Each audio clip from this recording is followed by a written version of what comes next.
برو میگی یه دونه سعی نهار داد قدر آمان به اینی که تو دستار باشه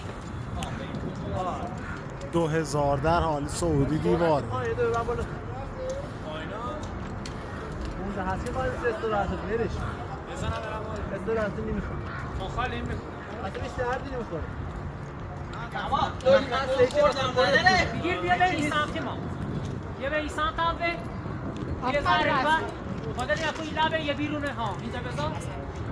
این مرته بزن بزن بیا این مرته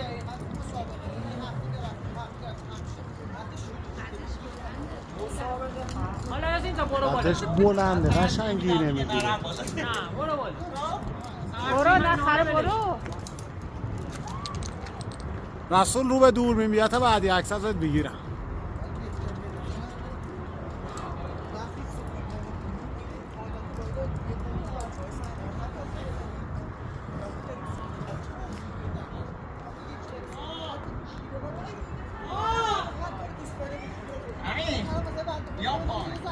من آور از خوبه لاسه یه ذره دیگه دیگه میخوای بری برو میخوای بری برو ما این کاره نیستیم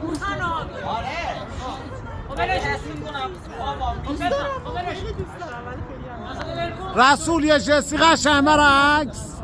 بذار بیاد این طرف که بیل کنیم دست را یه لحظ دنیا بکش آمده بکش بالا بذار رو بریم آقا عکس برو بالا تیم بذار رو بریم رسول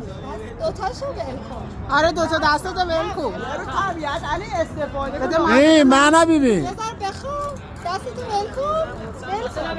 نه ترسید پویا یا عزیز یه تو فقط داری از چونه ترسید کجا هیچی نمیشه قشنگ رسول آره نه یک دو دستاتو بیار بالا جفت دستاتو بیار بالا ها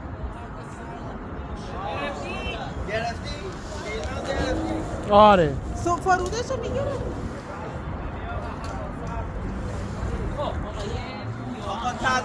منو واردین باز یا کسی فد نکن من برم